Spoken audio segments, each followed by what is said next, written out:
Welcome to Let Go, Lean In, my podcast designed with transformational leaders like you in mind. I'm Lisa Lewis, your transformational leadership coach. In each episode, you'll find help growing awareness of your mindset as a leader, be equipped with a tool to let go of unrealistic expectations and self-limiting beliefs that get in the way of your one precious life. My goal is for you to thrive as you lean in toward the leadership call God has put on your life. Join me and other leaders as we let go and lean in together. Well, welcome everyone to another episode of Let Go, Lean In, our transformational leadership podcast. I'm really excited today to have with us my friend and colleague, Trina Lee. You'll find out why we're colleagues in a bit. And just to get to have her share her wisdom and experiences around women in leadership. She's had a lot, and I'm excited to have her. So Trina, welcome. Thanks for being here. Thank you, Lisa. I'm excited for this conversation. It's been a long time coming because as I go through and read your bio, people are going to recognize, oh wow, this probably has been put off and had to find a good time because you're a busy woman. And I think that's a beautiful thing that you're willing to take this time and share that with others. So let me share your bio, which is really exciting. And I'm just going to read it so that I give everybody all the right details. So here we go. Trina is a 6th generation Oregonian. Now right there, we have to stop and think, my goodness, I want to touch back to Oregon Trail, and is passionate about connecting people to people and people to good things. She has over 18 years experience working as a nonprofit professional and currently works for 2 organizations. Trina leads the U.S. sponsorship team of Africa New Life, which is transforming the lives of over 10,000 students in Rwanda. She also manages the Forward Mentor Program and has personally paired over 600 mentor pairs together. That's a lot. Again, welcome, Trina, for taking the time out of your very busy life to be here with us today.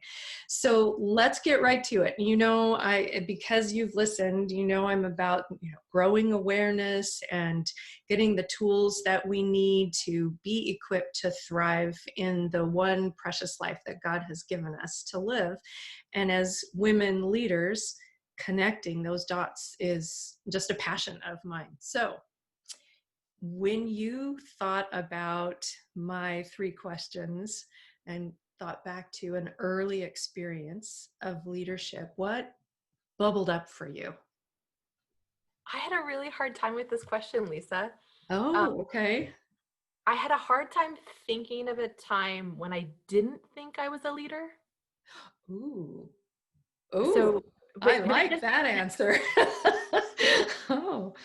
But it doesn't mean that I always thought I was an effective leader, right? So I think I've always been drawn to leadership and roles that had the word leadership or classes that had leadership in it. I mean, I remember in middle school when it came time to sign up for classes in high school, I wanted to sign up for the leadership class, and my guidance counselor actually said, why don't you sign up for an agriculture class, because then you can be involved in FFA, which is formerly known as Future Farmers of America, because there's some leadership in that organization. Mm-hmm. And so I've always been drawn to it. And I can't think of a time that I wasn't thinking about it or engaging with it in some way. Wow.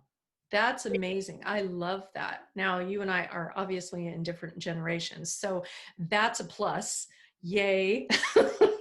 That your entire memory has been around being involved in either being a leader or learning more about leadership.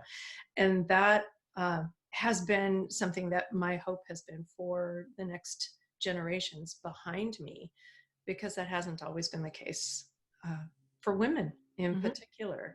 And And FFA is a great organization for leadership development and speaking skills and, you know, leading a meeting and all kinds of things. Is there any one of those experiences that stands out where you recognize, oh yeah, not everybody, and you use the word effective, and of course we're all on a journey, so our effectiveness is transformational, hopefully.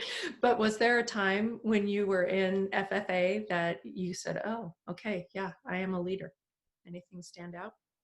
Yeah, I think the very first, yeah, so I joined FFA. I was in an agriculture class all through 4 years of high school. I actually then got elected to a state office. So I took a gap year and Yeah. traveled around the state of Oregon for a year. But yeah, you're right. I can think of a defining time that happened. We would have a leadership camp, and our district would go to it in September. So it was one of the first activities that I did as a freshman. Oh, And they would make each one of us have some sort of, you had to sign up for a speaking part, and so they kind of broke up speaking contests in all these different ways.